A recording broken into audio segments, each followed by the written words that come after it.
أنا يوران توكتي ولي ونيزنزار هنقر إنوزار تربوتي زنزار نعبد الهادي إلا جيزن مولاي إبراهيم طالبي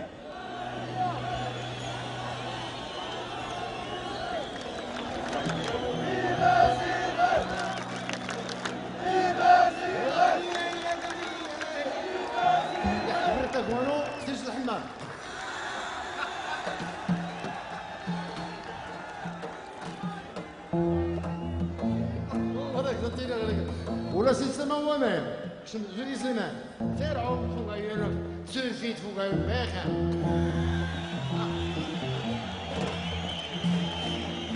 Même dans les campagnes, dans les montagnes, on voit des femmes, des vieux, des enfants, de tout le monde parler des Zinzar. C'est pour cela que je dis, les Zinzar, il y a un grand secret. Qui que ce soit ne peut pas l'expliquer là. Un secret que personne ne pourra expliquer.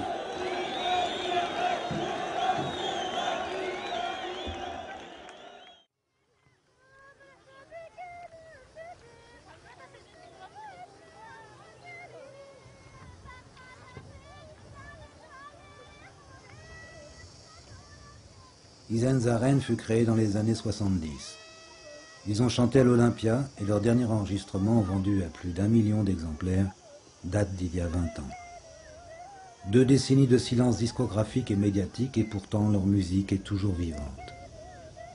Les bergers du Haut-Atlas, comme les chauffeurs de taxi d'Agadir, continuent de parler d'eux comme d'une légende, comme d'un mythe de résistance pour un peuple confronté depuis des millénaires aux vagues successives d'envahisseurs.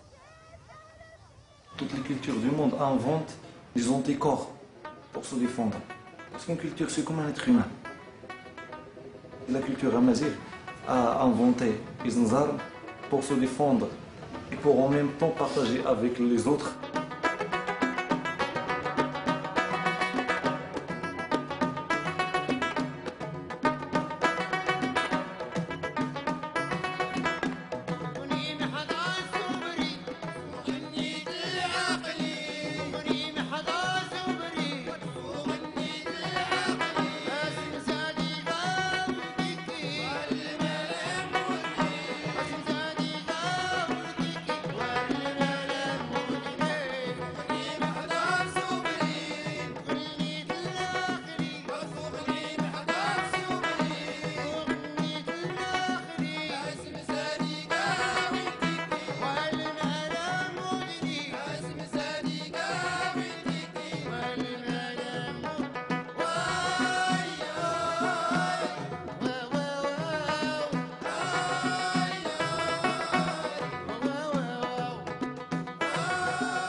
Au début des années 70, j'ai fait la connaissance d'Igout Abdelhadi puis de Lassène Boufertel. Nous jouions ensemble au football dans notre quartier à Detchera. إيوا عبد الهادي Egout Abdelhadi, دمولاي إبراهيم Moulay Ibrahim, مصطفى Mohamed Hanafi, Mustapha Hassan. Chater et Hassan Berry. قندري زند غيك اللي كان Nous sommes comme les 5 doigts de la main.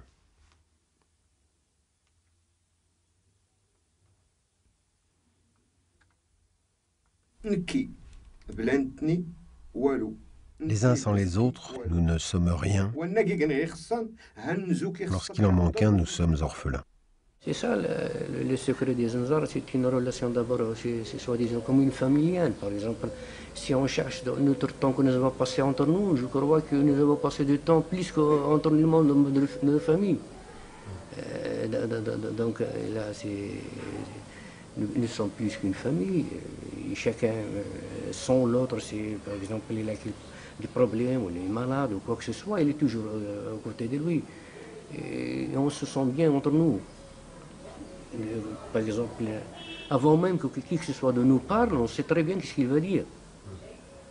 Donc il y a cette relation, je dirais, qui nous réunit là, une relation plus que familiale. 35 ans, c'est pas peu, c'est beaucoup. Ce sont tous mes frères. C'est tes frères, ça? Ouais. On a passé des années, 35 ans. Vous habitez tous dans le même quartier? Oui.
En créant Izenzaren, notre souci à tous n'était pas l'argent. Notre but, il était de faire revivre la tradition musicale amazigh pour qu'elle soit reconnue au Maroc, et puis pas seulement au Maroc, mais dans le monde entier. Quand on parle des autres formations là, de musique là, qui se trouvent ici au Maroc ou ailleurs, on parle toujours d'une génération, d'une vague, ou de tout ça. Mais pour nous, les Zinzar, c'est une cause. C'est la cause amazigh en général. Donc, pour voir ces choses-là, c'est pas possible de voir un tel groupe qui reste 20 ans sans donner de nouveau, et il est toujours vivant parmi les gens. Tout le monde chante encore ses chansons, et quand on fait par exemple un spectacle, vous voyez comme les gens viennent de tous les coins. Pour moi, les Zinzar, c'est une cause. Je ne sais pas si les autres membres du groupe sont d'accord avec moi, mais mon opinion, c'est, je dis toujours, les Zinzar, c'est une cause. C'est la cause de la culture, de l'identité amazigh. Seulement avec une dimension qui est plus élargie, qui parle de l'humanité en général. Sauvegarder son identité et sauvegarder sur les autres. C'est ça qui explique le fait que 20 ans sans choses nouvelles, vous existez toujours. Oui, c'est ça. Je crois que c'est ça. Parce qu'on est dans un monde où quand on ne te voit plus, quand on ne t'entend plus, tu disparais. Oui. Vous n'avez pas disparu. Non, nous sommes toujours là. Je considère Zinzar une troupe légendaire, une troupe, c'est un symbole pour moi. C'est un caractère pour moi. C'est un esprit pour moi. C'est un principe pour moi. Parce que tout ce qu'il y a dit Zinzar, il dit la vérité. Elle parle sur la pauvreté, la sécheresse, tout ce qui est vraiment, tout ce qui est réel.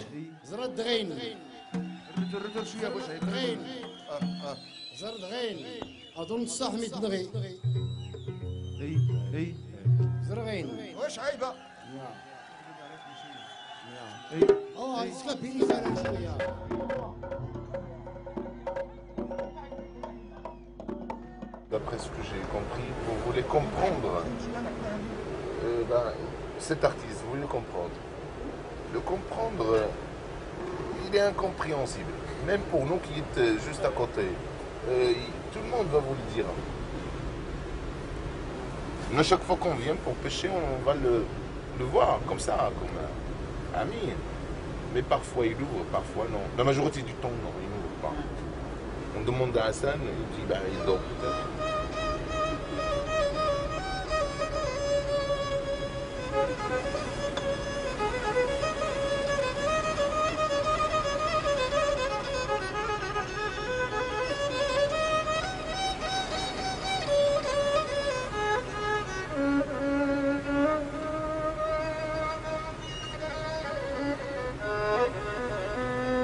Tout ce qu'on sait là, tout ce qu'on sait, c'est que c'est un djinn.